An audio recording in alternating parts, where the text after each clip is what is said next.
Morning, everybody. Happy Saturday. So we are super excited. It is 7:59 right now on a beautiful Saturday, and I am staring at the CN Tower in the downtown core on my way to my second workshop facilitation of the fourth quarter, so since September started, but also my first workshop facilitation since fall has officially started. So we're super excited about this. This is also different because this is on the project that I was commissioned to do. So I was funded to do it by Wage Canada, so Wage and Gender Equity Canada. So super excited about this, and it is a process on how to streamline services for victims and survivors of all different forms of trauma within the Black, Caribbean, African, South Asian, and Latinx communities. So that even more excited because we all know Zana celebrates Kwanzaa. So one of the things is to leave your communities better than how you receive them. And I could see no better way of doing that than always being part of initiatives and piloting projects that actually either go across Ontario, Canada, or they go across North America. So I'm super excited about this. This will include, this community forum will have all the individuals that were part of the communities that I was servicing, so within the GTA. So my project for GTA covered Durham, York, Peel, and 2 other places. So I'm super excited about that. Welcome back, Empire family. Today you're coming to work with me. Let's do a little bit of corporate. Remember, like, comment, subscribe, hit that notification bell because I'm not going to miss any of it.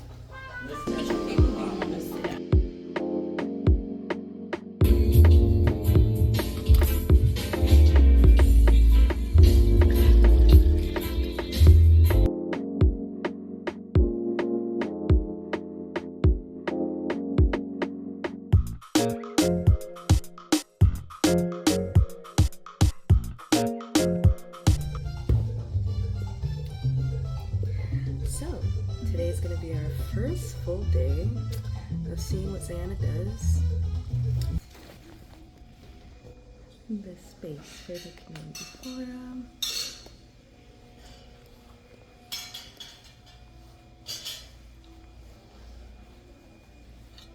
Breakfast is being set up.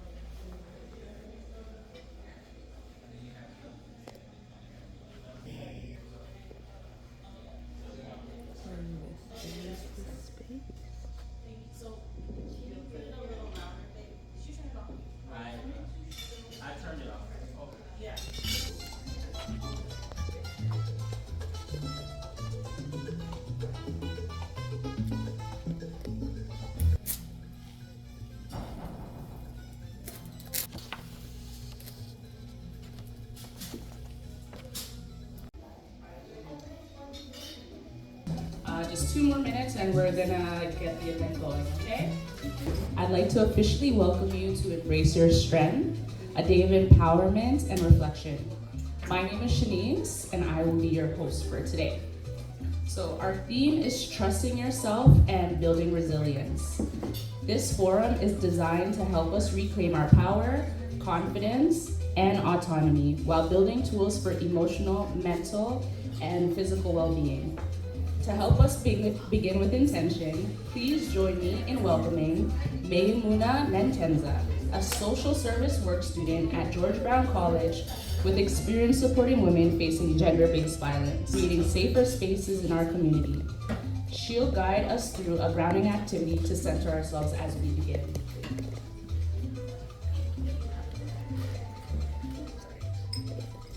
Thank you very much. My name is Maymuna Nentenza from George Brown College, social work student. I'm introducing a grounding exercise whereby it is a technique used to shift our focus from distressing thoughts and intense emotions and overwhelming feelings to present at the moment. And the grounding exercise is going to be like, if you feel any tense or you're overwhelming, deep and mindful breathing in case you feel intense or anything.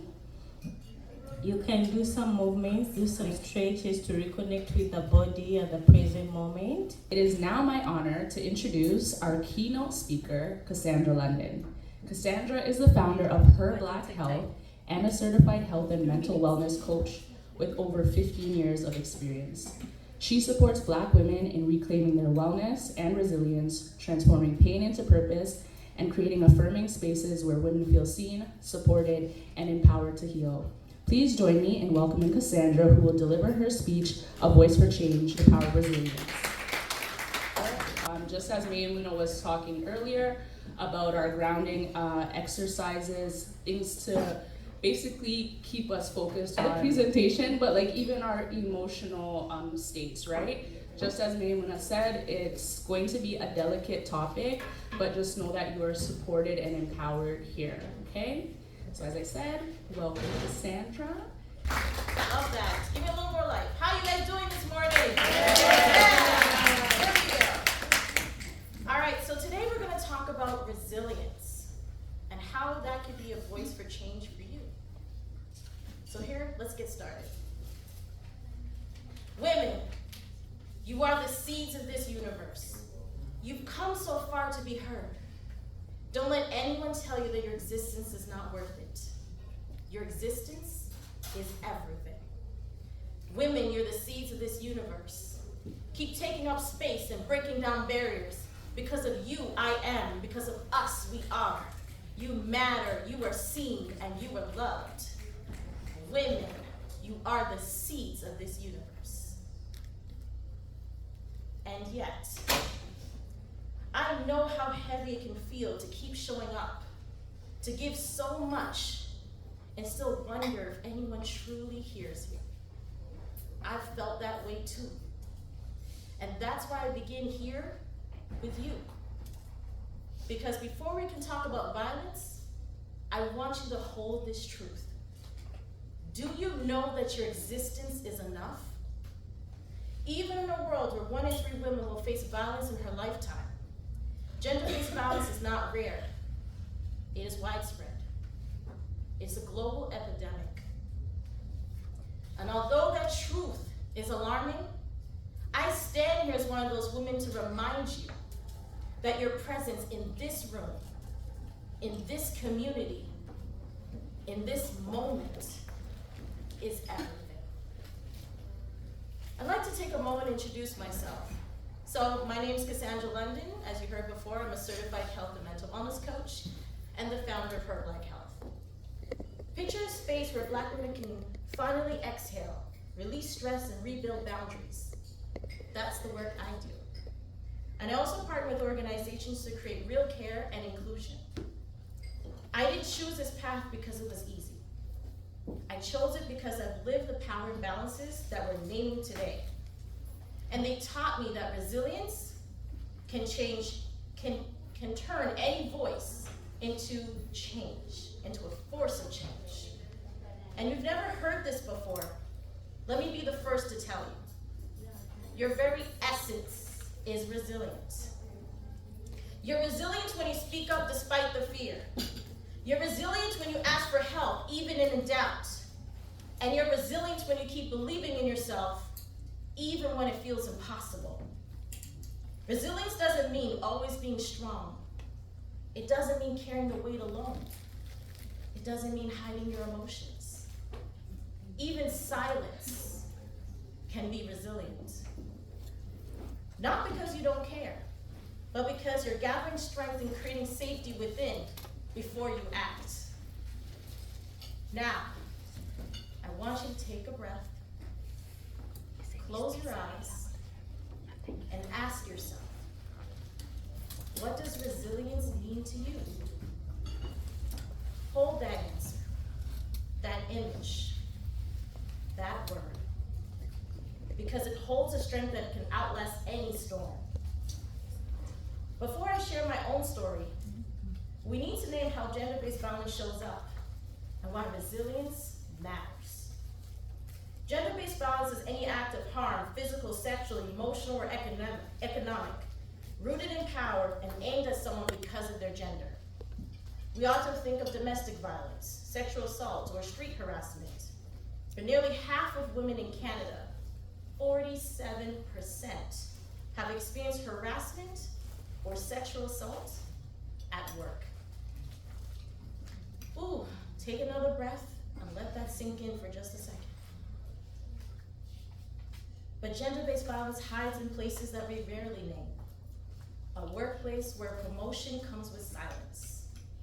A classroom where a girl is being told that her body is a distraction. Or a clinic where a woman's pain is ignored and met with a shrug. These are not distant headlines. They happen here. And I know because I've stood in those rooms myself. I want you to take a second. If this resonates with you, raise your hand. If you've ever had a moment where you felt overlooked or not fully heard. Yeah. Wow, there's a lot of us in this room. And I want you to know, you're not alone. And for me, one of those moments was at a urologist office. I went to my family doctor and excruciating who thinks they have power, that you don't matter. The physical pain was unbearable, but what cut deeper was being treated as if my humanity didn't matter. And my story, in that moment, I wasn't just a patient in pain, I was invisible.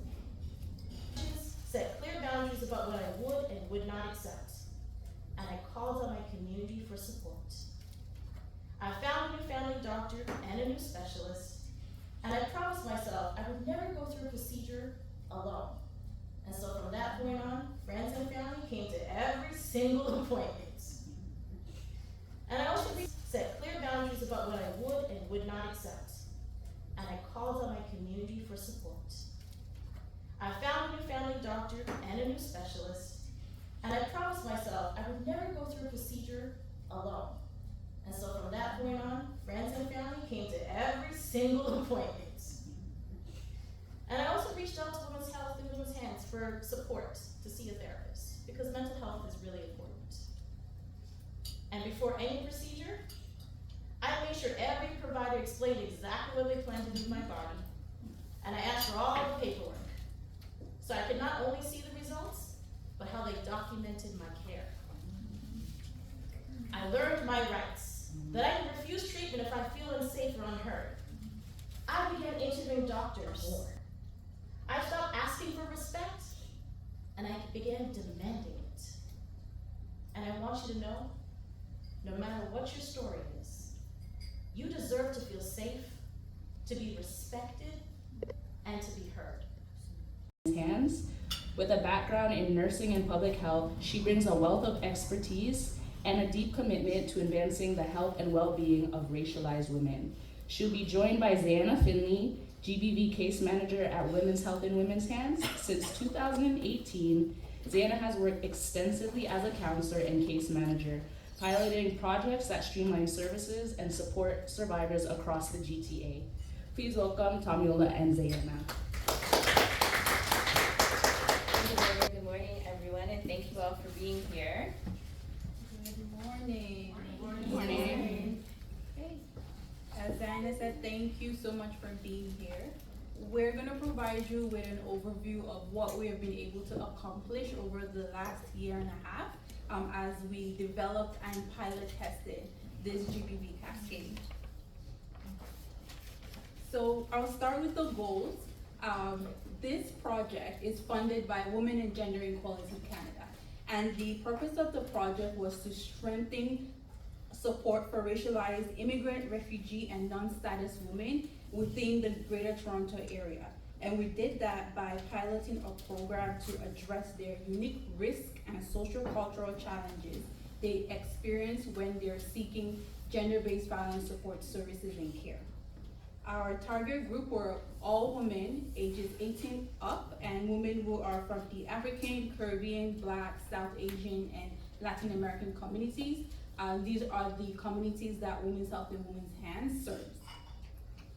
A key overview of what we did included the development of the GBV cascade, and I will go over that in a short while.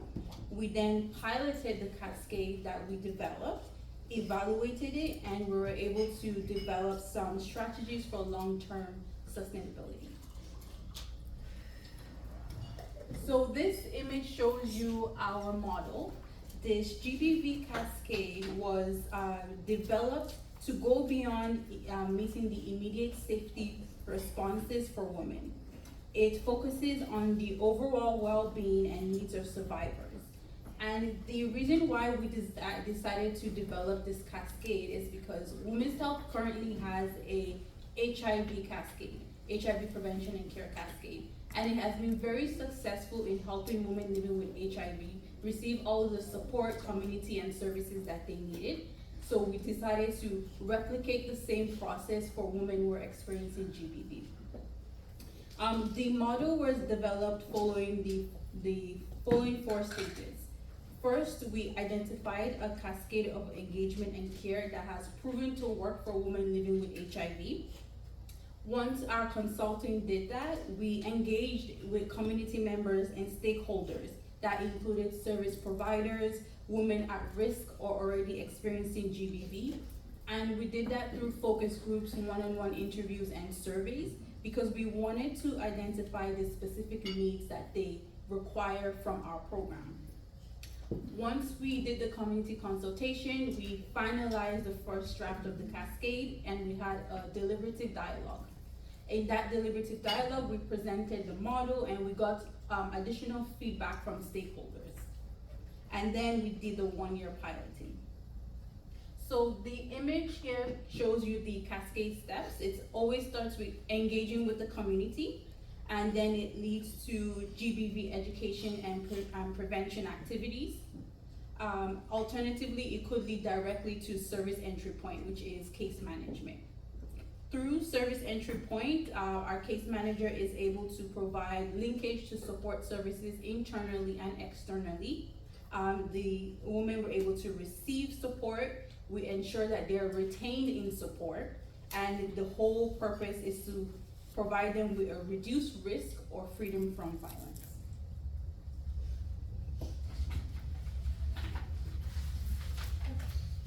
Now we're gonna discuss the actual approach that we took. So first was the prevention.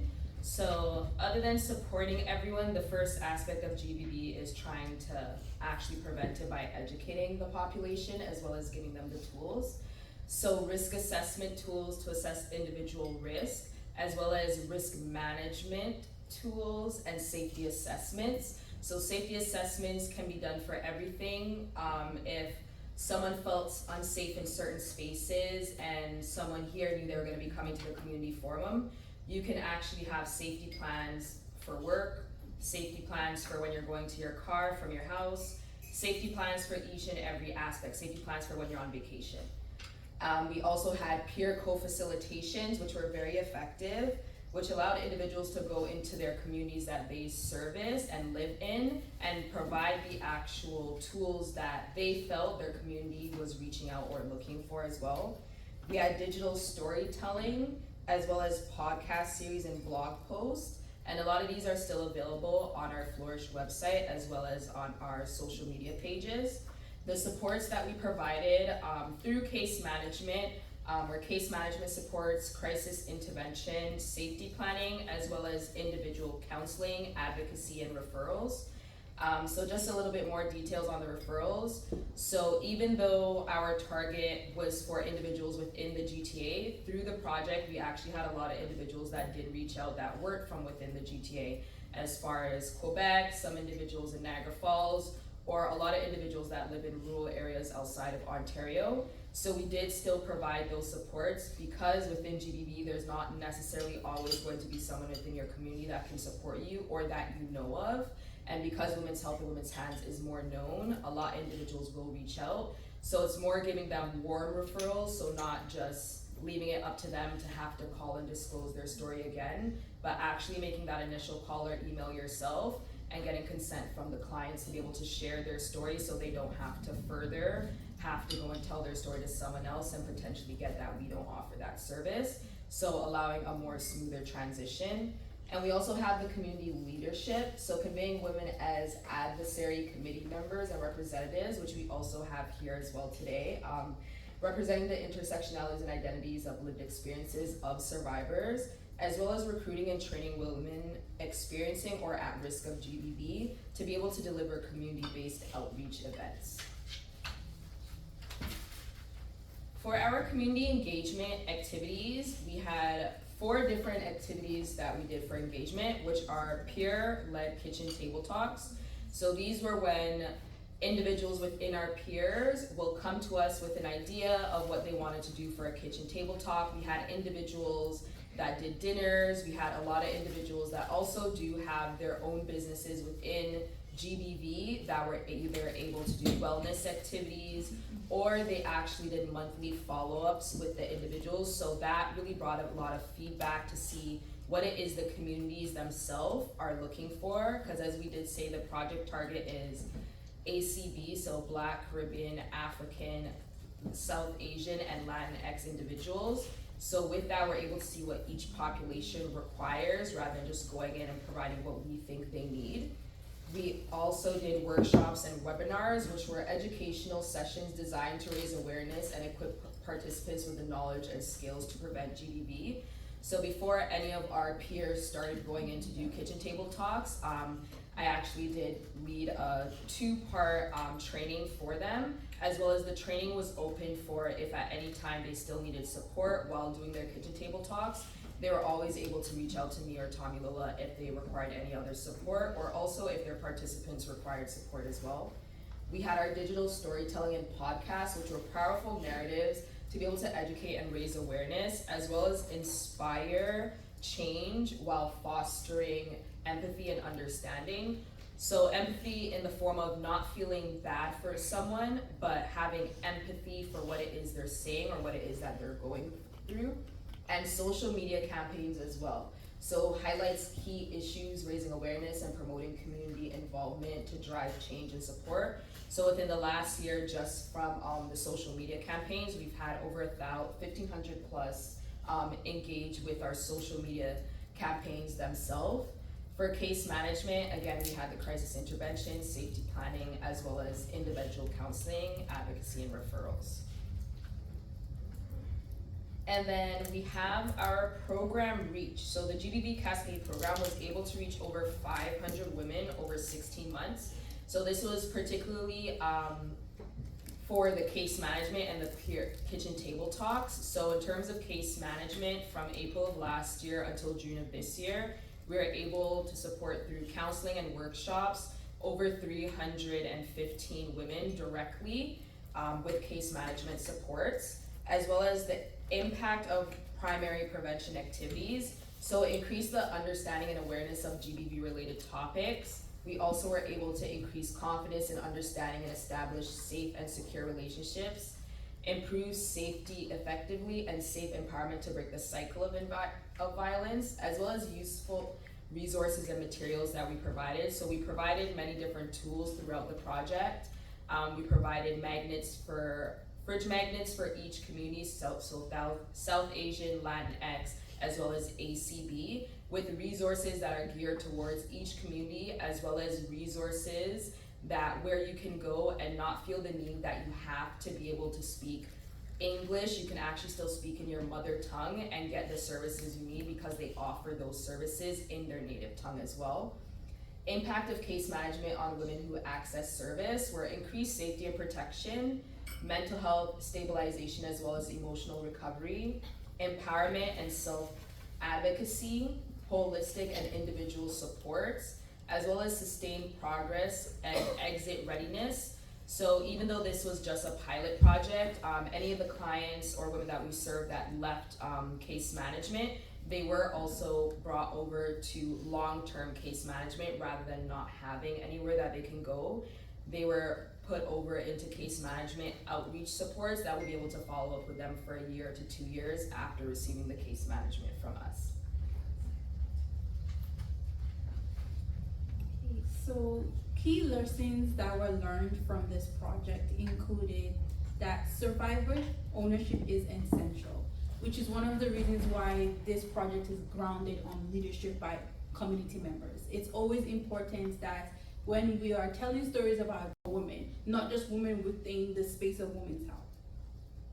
Another lesson learned is continuous monitoring and adjustment improves responsiveness. So in any project that is being delivered, it's always important to monitor and evaluate. Without monitoring and evaluate, you wouldn't know where you need to improve, where you need to adjust. And then finally, specialized training improves service quality. And that really speaks for the intersectionality of racialized women.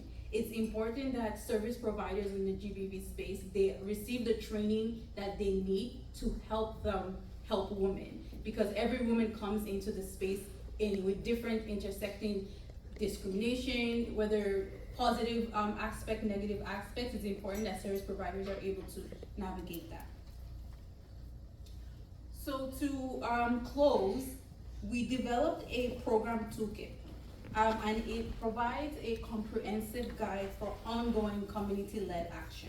What this toolkit provides is a guide for other community organizations, community leaders, if they're interested in replicating our cascade and utilizing our model. The toolkit tells them a story and walks them through how we're able to accomplish it, and provides them with the resources and tools that they will require if they want to also do this work.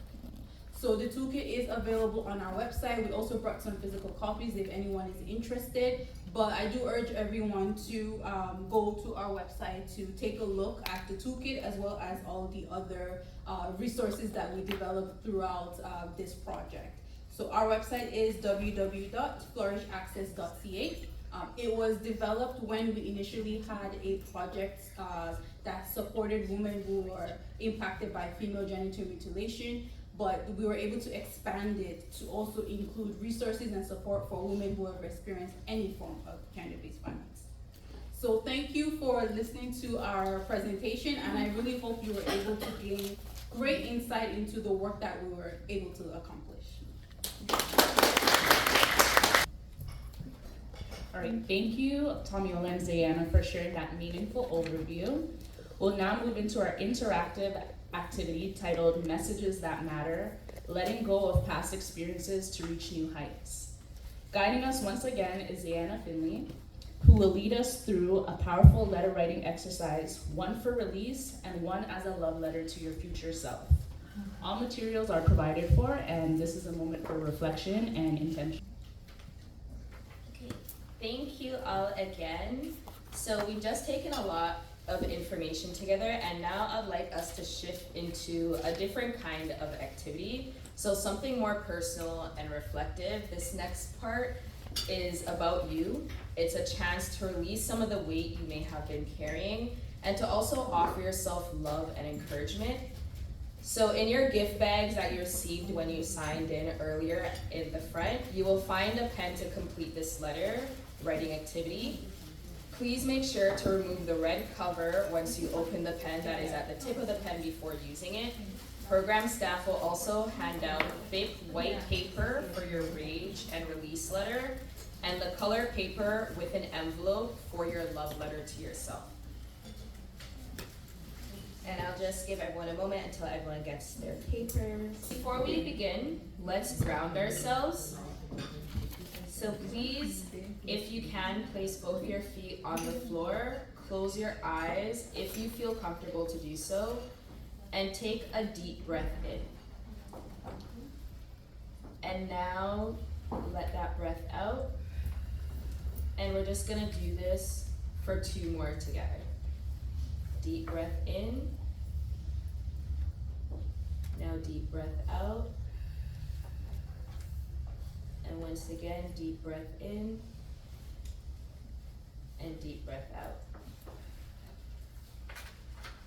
And I hope that gives you all the first part of your release. So this first activity is the rage and release letter. This is your opportunity to write about a difficult or painful experience you've carried with you. It could be anger, it could be grief, it could be disappointment of losing a job or not getting the job you wanted. Anything that you feel needs a voice. No one will read this but you, and in the end, you will tear it up as a way to release what it is that you've written. So now take the next 15 minutes to write whatever comes to mind. Don't worry about spelling or grammar. This is about expressing, it's not about perfection. So just write freely whatever it is that comes to mind. And I'll give everyone 15 minutes for that. Okay, everyone, so now we're just gonna take a moment and move to the next part of our Rage and Release letter. So now that you have your letter completed, if you don't have your letter completed, continue writing your release letter, and you can just do the step afterwards. No need to rush. So now with the letter that you've just written, you're gonna fold your letter once when you're ready.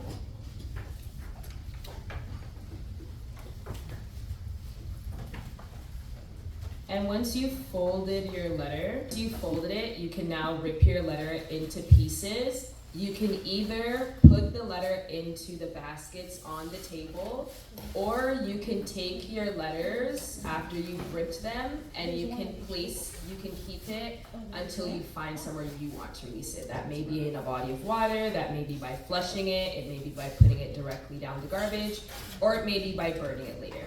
But for now, just ripping up your letter, and as you're tearing it, imagine letting go of the weight of what you've been carrying and what you just released in the letter. So almost picture it like a big, deep exhale that your body's been needing.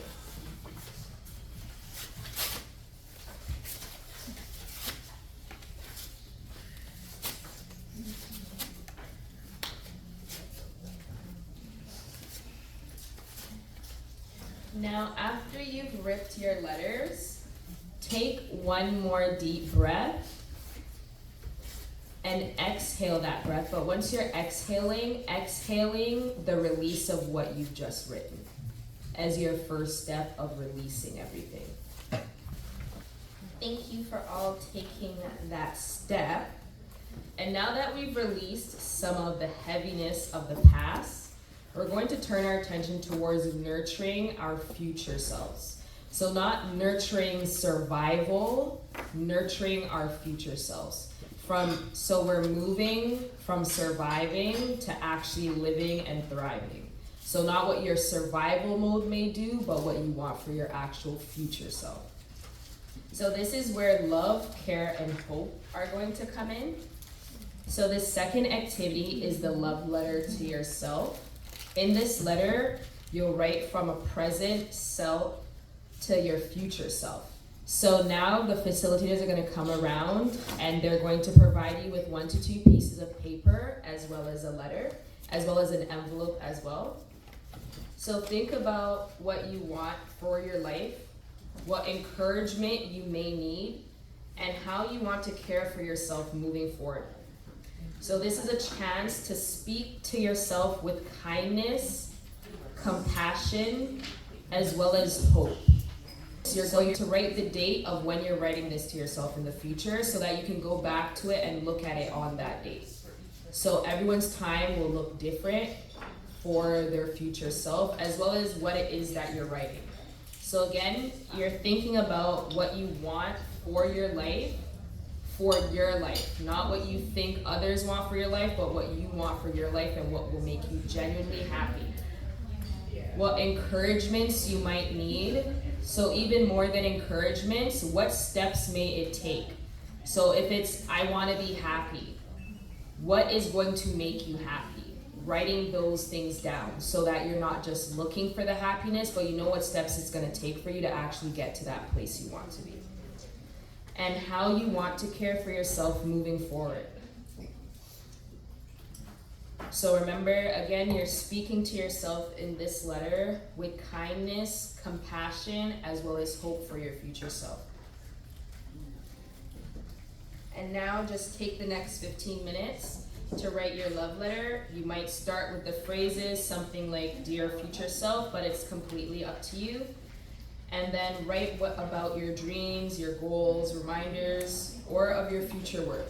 So it's 11:45. The 15 minutes will bring us to 12 o'clock for the letter, okay? Okay, so we are getting ready for lunch. The amazing staff at the Marriott. We have the assorted artisan rolls and creamy butter.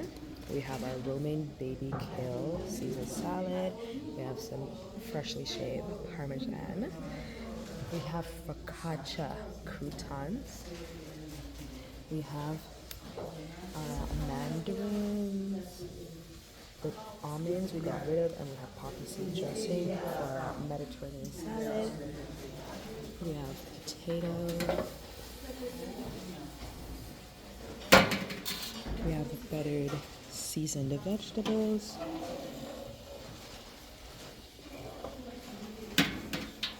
And then we have chicken supreme halal.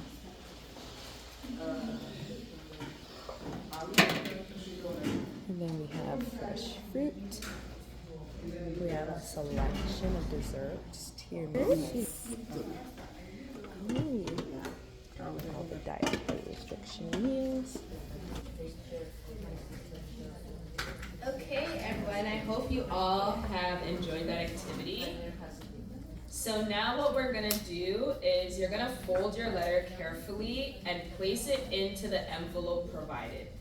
This is yours to keep. Open the letter when you're encouraged to. You feel encouraged to, or based on the date that you wrote it for. So let's take a final deep breath together.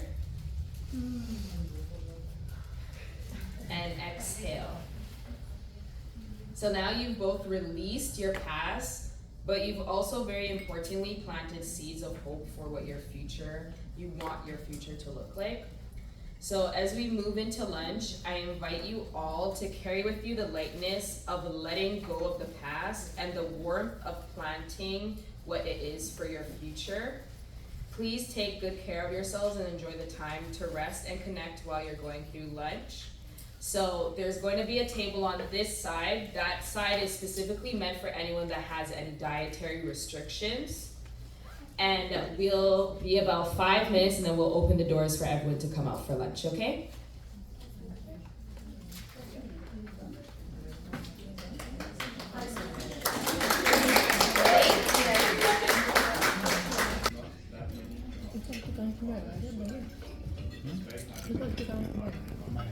Sexual or gender identity. Abuse can come in many different forms. It could be physical, psychological, verbal, sexual, emotional, financial. It could even be neglect. But regardless of the type of gender, the long-term effects of trauma can greatly impact the overall well-being and wellness of survivors. Some of the long-term impacts that folks see from this trauma could include physical injuries, chronic pain, anxiety and depression, sleep disturbances, and the purpose of this presentation is to let folks know that healing after violence is very possible, especially when you're provided with the right tools, support, and actions. So the first I will cover is developing coping strategies. So to manage the aftermath of trauma, it's always important to develop a coping strategy that works for you. This could be self-care or seeking support services. Healing is also possible through rebuilding self-confidence and your identity through strength and resilience. Earlier, our keynote speaker spoke about strength and resilience, and those are key ways that you can rebuild your self-confidence in order to rebuild and heal in your journey. Then we also have setting goals for personal growth and building a life free from violence. Practicing physical and mental wellness is very important because they help address any short and long-term impacts on the body, but they also help with assessing and processing the trauma and managing your emotions. And finally, the most important key is always reconnecting with others and building very safe and respectful relationships. So I'm going to just briefly touch up on those key points, just dive in a little bit deeper, just to give you guys tools and resources that you can walk away with. So in terms of physical wellness strategies, the Canadian 24-hour movement, they recommend that adults 18 plus should engage in 2.5 hours of moderate to vigorous aerobic physical activities, 7 to 8 hours of good quality sleep, and less than 8 hours of sedentary behavior. That means like watching TV, lying around. And this is their recommendation for physical wellness. And the way you're able to do this is finding a physical activity that works for you and that you enjoy. So for example, some folks like dancing, some folks like going on walks. Any form of exercise that you enjoy is most likely to appeal to you, and you're more likely to actually stick to it. Another form of practicing physical wellness is through mindfulness and relaxation. And that could simply be doing deep breathing exercises, yoga, journaling, even knitting. Some folks find that to be very relaxing, and it allows you to kind of disengage from all the thoughts that are running in your mind and calms you down. And then finally, I would say, as a nurse, eating is very important. Eat a balanced diet and stay hydrated, because your favorite meals and your favorite snacks can help boost your energy. So having a good diet and eating good food is always important. So in terms of mental wellness, that looks like setting healthy boundaries. So when we have relationships, whether it is romantic relationships, familiar relationships, relationships with colleagues, it's important to always establish your clear limits for yourself and others. It's good to help you reclaim your power and autonomy. You get to choose how much you want to give to a person, and you get to choose how much you want to take from a person in a relationship.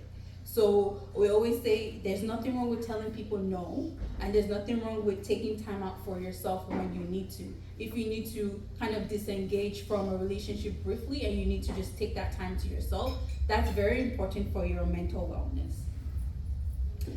Secondly, I would say surround yourself with supportive people. That could be your family members, that could be your friends, that could be a professional, maybe a therapist, a counselor, or a case manager.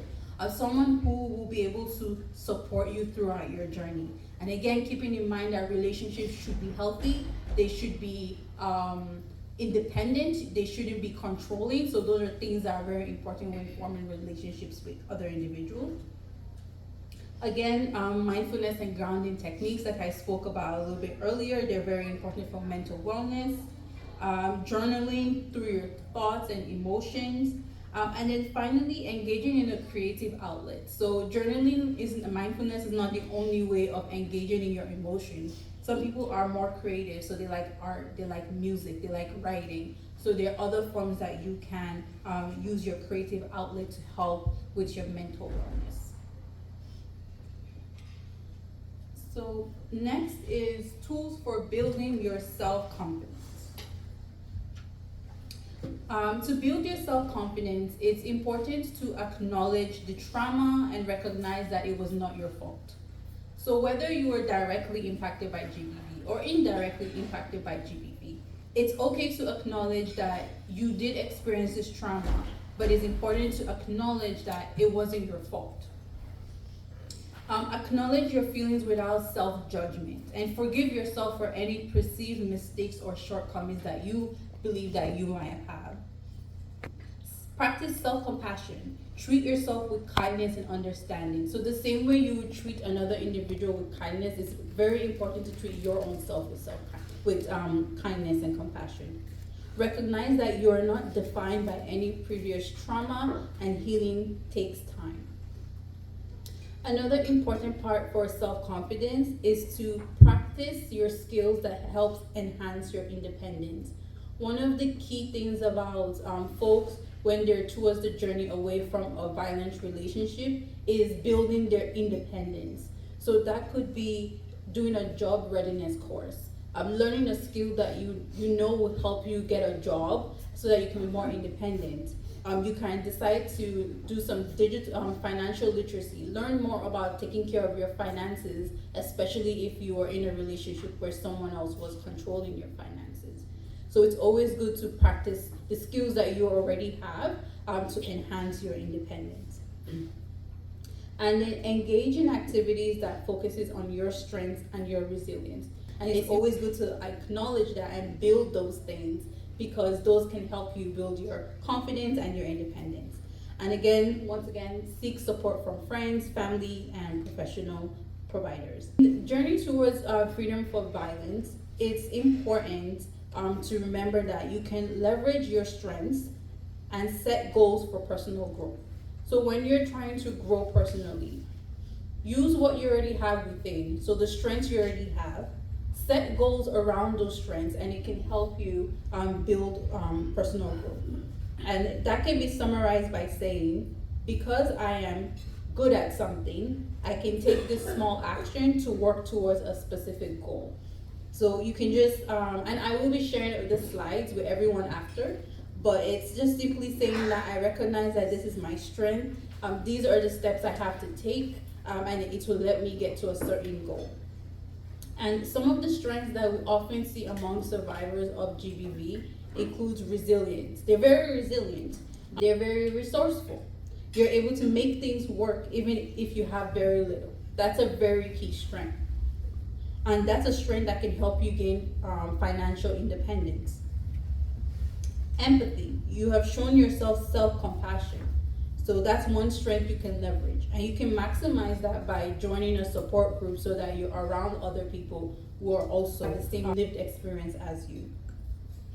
Determination is another key strength. Once you set your mind on something, you don't give up.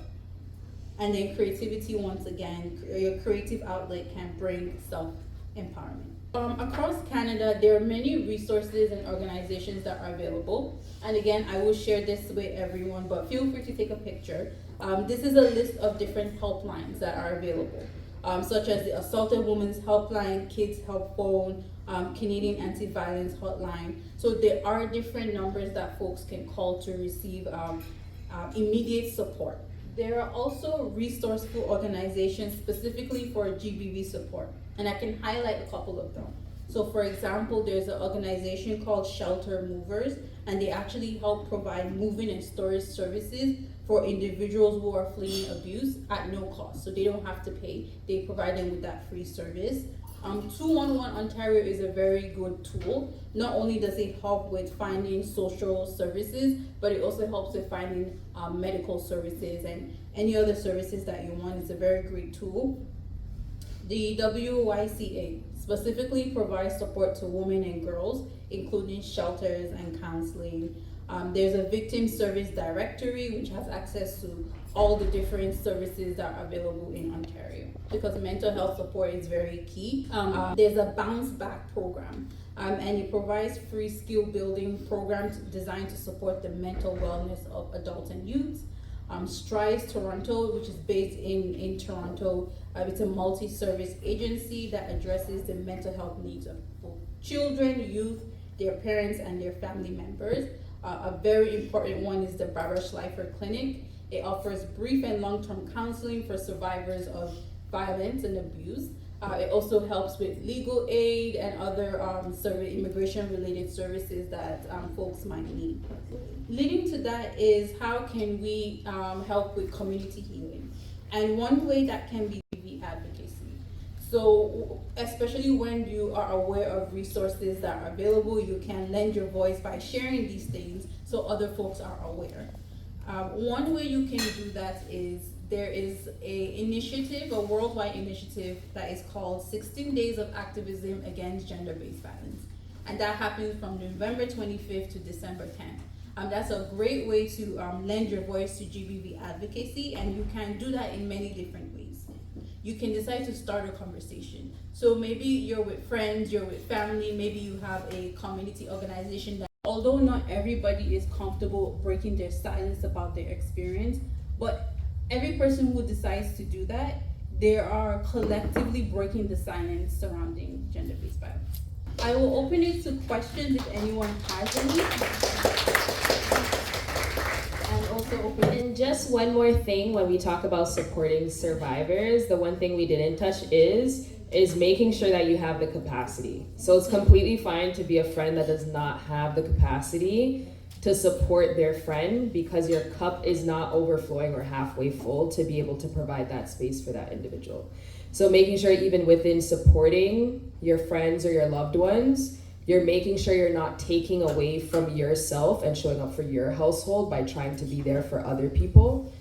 And also, the best way to look at it when you're supporting someone, especially if they decide to stay in the situation that they're in, is you're just there as a support to assist them in where it is they want to be. Your job is not there to help them get to where you feel they should be. Because each one of us in this room, if there's 70 of us, each one of us live our lives differently. So there's no way to support someone from your point of view. You're just there to assist them. If it's, I need to find someone for counseling, it's like, okay, I may not have the person right now, but I can go on Google and look for it. So within making sure that you're supporting your friends, making sure you're also supporting yourself and not feeling guilty if you're not able to be there for that person.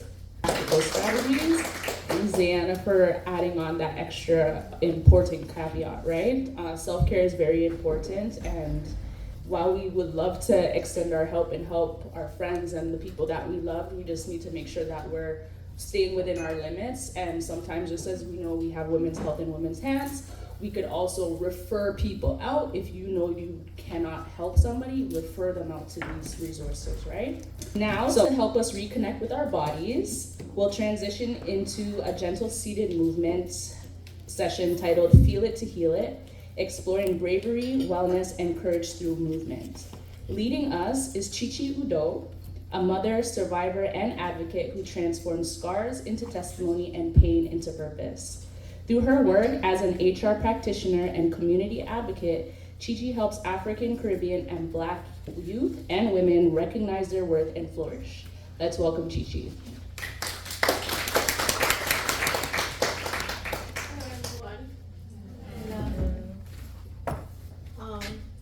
It's so good to meet you all and see you. Have you been enjoying yourself?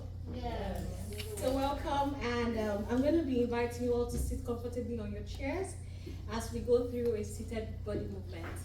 All right, so please feel comfortable.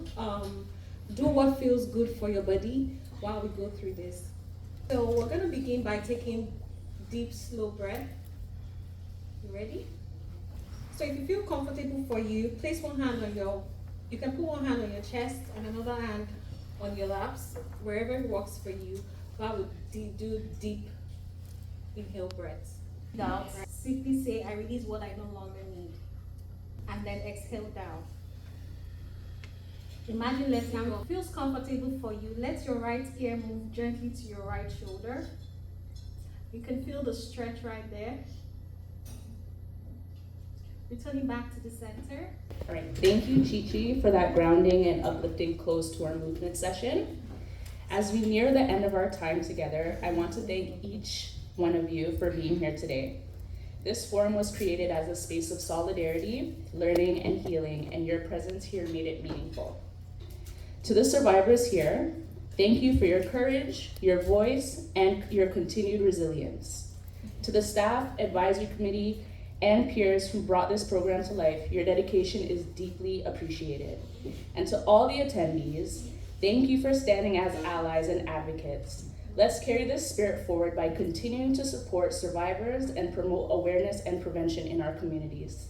Before you leave, please stop by the registration table to collect your TTC Presto ticket and your honorarium gift card. Have a wonderful afternoon, and thank you once again for being a part of Embrace Your Strength.